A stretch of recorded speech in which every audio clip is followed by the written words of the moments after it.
हर हर महादेव। भगवान श्री राम को वनवास किसके श्राप के कारण हुआ? क्यों उन्होंने मनुष्य के रूप में जन्म लिया और हनुमान जी व समस्त वानर सेना ने उनका साथ क्यों दिया? आध्यात्मिक यात्रा चैनल पर आपका स्वागत है। आध्यात्मिक यात्रा चैनल को सब्सक्राइब कीजिए, वीडियो को लाइक, कमेंट एंड शेयर अवश्य कीजिए। आने वाली वीडियो का नोटिफिकेशन पाने के लिए बेल आइकन को प्रेस कीजिए ताकि आने वाली वीडियो का नोटिफिकेशन सबसे पहले आपको मिले। तो आइए जानते हैं आगे की कथा विस्तार से। नारद जी को एक बार अभिमान हो गया कि उन्होंने कामदेव को जीत लिया है। इस बात का उन्हें घमंड हो गया था। वही घमंड चूर करने के लिए एक बार शिव जी की इच्छा से भगवान विष्णु ने एक अद्भुत माया रची। उन्होंने जिस ओर नारद जी जा रहे थे वहां एक सुंदर नगर बना दिया। वह नगर वैकुंठ लोक से भी अधिक रमणीय था। वहां बहुत से विहार स्थल थे। उस नगर के राजा का नाम शील निधि था। उस राजा की एक बहुत सुंदर कन्या थी। उन्होंने अपनी पुत्री के लिए स्वयंवर का आयोजन किया था। उनकी कन्या का वरण करने के लिए बहुत से राजकुमार पधारे थे। वहां बहुत चहल पहल थी। इस नगर की शोभा देखते ही नारद जी का मन मोहित हो गया। जब राजा शील निधि ने नारद जी को आते हुए देखा तो उन्हें सादर प्रणाम करके स्वर्ण सिंहासन पर बैठाकर उनकी पूजा की। फिर अपनी देव सुंदरी कन्या को बुलाया, जिसने महर्षि के चरणों में प्रणाम किया। नारद जी से उनका परिचय कराते हुए शील निधि ने निवेदन किया, महर्षि, यह मेरी पुत्री श्रीमती है। इसके स्वयंवर का आयोजन किया गया है। इस कन्या के गुण दोषों को बताने की कृपा कीजिए। राजा के ऐसे वचन सुनकर नारद जी बोले, राजन, आपकी कन्या साक्षात लक्ष्मी है।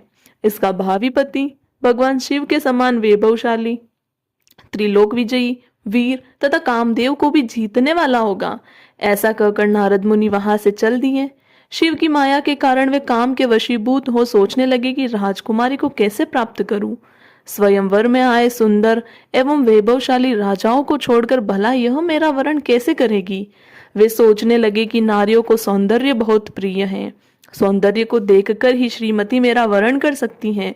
ऐसा विचार कर नारद जी फिर विष्णु लोक में जहां पहुंचे और उन्हें राजा शील निधि की कन्या के स्वयंवर के बारे में बताया तथा उस कन्या के साथ विवाह करने की इच्छा व्यक्त की।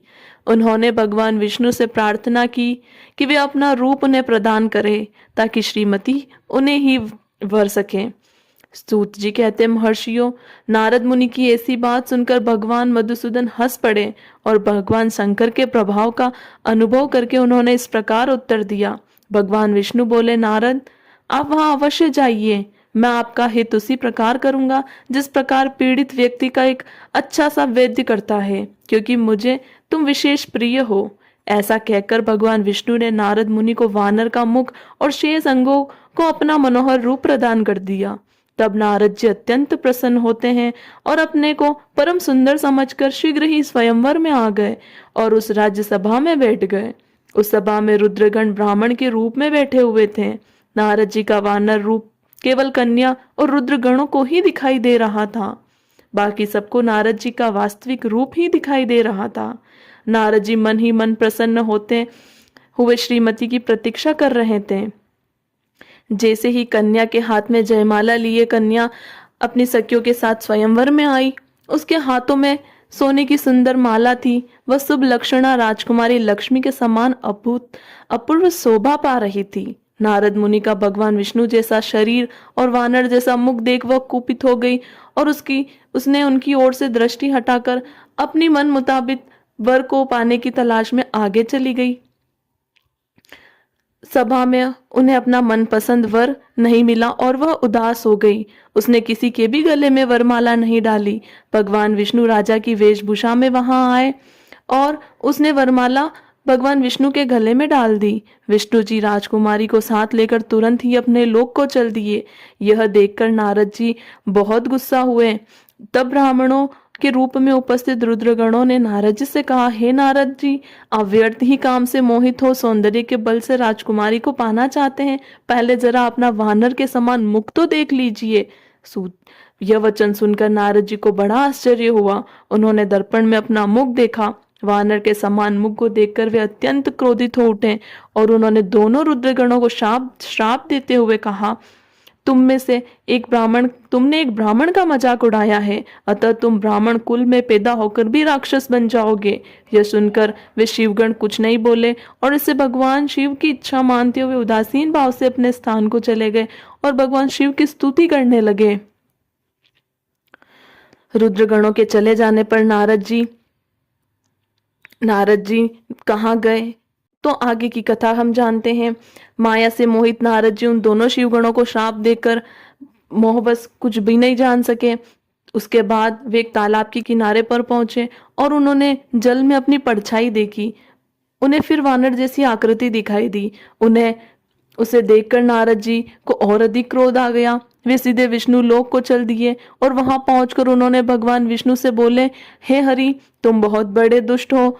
अपने कपट से विश्व को मोहने वाले तुम दूसरों को सुखी होता नहीं देख सकते। तभी तो तुमने सागर मंथन के समय मोहिनी का रूप धारण कर दैत्यों से अमृत का कलश छीन लिया था और उन्हें अमृत की जगह मदिरा पिलाकर पागल बना दिया था। यदि उस समय भगवान शंकर दया करके विष को न पीते तो तुम्हारा सारा कपट प्रकट हो जाता। तुम्हें कपट पूर्ण चालें अधिक प्रिय है। भगवान महादेव जी ने ब्राह्मणों को सर्वोपरि बताया है। आज तुम्हें मैं ऐसी सीख दूंगा जिससे तुम फिर कभी कहीं भी ऐसा कार्य नहीं कर सकोगे। अब तक तुम्हारा किसी शक्तिशाली मनुष्य से पाला नहीं पड़ा है, इसलिए तुम निडर बने हुए हो, परंतु अब तुम्हें तुम्हारी करनी का पूरा फल मिलेगा। माया मोहित नारद जी क्रोध से खिन्न थे। वे भगवान विष्णु को शाप देते हुए बोले, विष्णु, तुमने स्त्री के लिए मुझे व्याकुल किया है। तुम सभी को मोह में डालते हो। तुमने राजा का रूप धारण कर मुझे छला था, इसलिए मैं तुम्हें श्राप देता हूं कि तुम्हारा जिस रूप ने कपटपूर्ण मुझे छला है, तुम्हें वही रूप मिले। तुम राजा होंगे और इसी तरह स्त्री का वियोग भोगोगे जिस तरह मैं भोग रहा हूँ। तुमने जिन वानरों के समान मेरी आकृति बना दी है, वही वानर तुम्हारी सहायता करेंगे।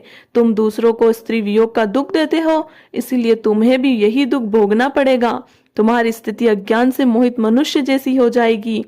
अतः नारद जी के इन्हीं श्राप के कारण भगवान श्री राम को मनुष्य के रूप में जन्म लेना पड़ा और उन्हें उन्हीं वानरों की सहायता से माता सीता को ढूंढने में उन्हें मदद मिली। इसी श्राप के कारण भगवान को राजा बनकर उसी तरह स्त्री वियोग को सहना पड़ा था। इन्हीं श्राप के कारण ये तीनों ही घटनाएं घटित हुई है। जय श्री राम।